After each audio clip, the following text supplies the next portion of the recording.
Brittany. Welcome back to my channel. I'm here to help you make healthy living easy, fun, and delicious. And today I want to talk about one of my favorite health things ever, and that is apple cider vinegar. I've been obsessed with this stuff for so long. I have a whole blog post about the health benefits on it, and I get tons of questions about it. So I want to share a little bit of insight as to what apple cider vinegar is, what it can do for you, the health benefits, and then also answer a lot of questions that I tend to get about it. So the first question I get asked a lot is what vinegar to buy. And the first thing to know is that you do not want to buy the clear processed white vinegar that has no nutritional benefits. You definitely want to get the Bragg's apple cider vinegar because it is raw and unfiltered, and it has the mother, which the mother hosts all of those good bacteria that you're looking to get and all the nutrients that you're looking to get from apple cider vinegar. So you definitely want to get one that's raw and unfiltered. Bragg's is kind of like the mainstay out there that everyone kind of recommends. There are a few other brands that are raw and unfiltered, so just make sure you look for that on the label, or you get Bragg's because you know that this one is really good, and this is the one I kind of stand by. Okay, so now that you know what apple cider vinegar to buy, the raw and unfiltered type, let's talk about the health benefits of that type of vinegar.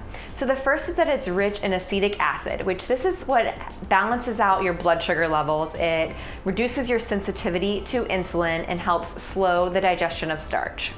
It's rich in ash as well, which gives it that alkaline property, which is really helpful for people who, like me, drink coffee and wine, and you might have a more acidic environment going on in your body. It helps to balance that out. Same as way that like lemon juice or other citrus juices help with the pH levels in your body and help make it more alkaline, which having a more alkaline system is just overall better for your health and better for your immune system. Then apple cider vinegar is also rich in malic acid, and this has those antifungal, antibacterial properties, which is great for detox. It also helps regulate your blood sugar and regulate cholesterol levels. And then it's also really good just for helping balance out cravings and for burning fat. And okay, there might not be a ton of research out there about this for the fat burning properties, and it's not gonna like melt off fat. You're not gonna add apple cider vinegar and eat whatever the heck you want and burn a ton of fat. I'm not saying that, but for me, I know that when I have my apple cider vinegar in the morning or sip on it through the day with my apple cider vinegar detox drinks, I just don't get that super snacky craving feeling. So I do think it helps. I think it's just the blood sugar being balanced. I don't feel these up and downs of like craving things. I don't crave a bunch of like sugar in the afternoon when I get that crash. And I also am not drinking a ton of coffee throughout the day if I have my apple cider vinegar. So it works for me. You can test that out and see if it works for you. Everybody's different, and I know that. So yeah, just one thing to note, that it does help with cravings for me, and maybe it might help for you too. All right, so now that I covered the health benefits, I want to talk about how you should be taking the apple cider vinegar, how much you should take a day, and then some of the negative side effects. So the first thing to know is that you need to dilute apple cider vinegar. You should not be taking the shots. And the reason for this is because if you do take the shots of apple cider vinegar, it can cause esophagus damage and throat damage, which actually when I was looking up studies, I only found some that were kind of like dealing with the apple cider vinegar tablets, which I don't recommend just because you don't really know how much you're getting. Those are super concentrated. I recommend using the liquid form of it so you can measure it out and get as much as you need. So throat irritation is one big thing. The other is you're damaging your tooth enamel because apple cider vinegar is highly acidic until it gets into the body. So it can damage your tooth enamel, and with damaged tooth enamel can also cause tooth decay.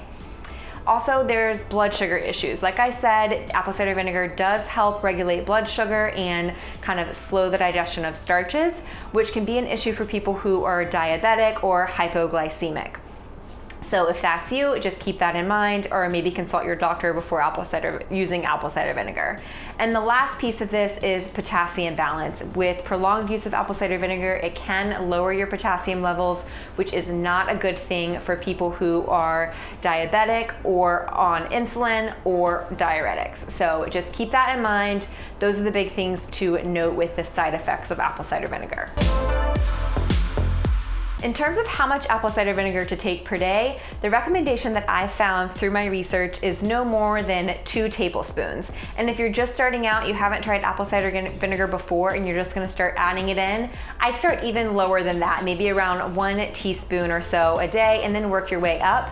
For me, I usually do my 2 tablespoons either in the morning diluted with water, or I make one of my apple cider vinegar drinks. This is actually my favorite way to drink apple cider vinegar. I make this ginger spice drink that is actually a copycat recipe of the Bragg's versions that you'll find at Whole Foods and natural stores. And the way I make this is I do ginger, fresh ginger or ground ginger. So with fresh ginger, it's about a tablespoon. With ground ginger, it's about a teaspoon. You add your 4 cups of water and 2 tablespoons of apple cider vinegar. And usually, as you can see, I've been drinking on this today, but I'll just drink it throughout the day. I'll start in the morning and then I'll just have it on my desk next to my water, and I'll sip this casually. And it tastes so good. It's so much better than taking like shots of apple cider vinegar that haven't been sweetened up a little bit, because with the stevia, it just tastes really nice. And also, if you don't like stevia, I have other versions of my detox drinks. I'll link to the video right here, but I have 4 different versions. There is the one that's sweetened with honey. There's a couple more that are sweetened with stevia. There's a limeade that's so good. My husband is obsessed with that one. It's really good. I think I'm gonna do a few more too, maybe a turmeric one and a lemonade one. But yeah, these drinks are my absolute favorite way. And then I also love incorporating apple cider vinegar into my salad dressings.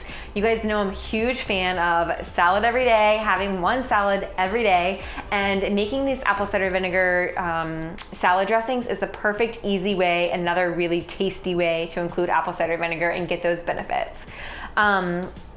Another way I really like to use apple cider vinegar is to marinate chicken or other meats. It really helps tenderize the meats.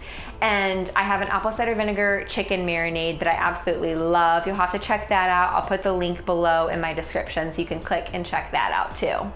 So those are the main ways to incorporate apple cider vinegar in your diet. I hope you will give them a try and then let me know. So if you've tried apple cider vinegar before, leave me a comment and let me know how it's gone for you. Or if you're just getting started out and you're really excited about trying it and incorporating it, leave me a comment and let me know that.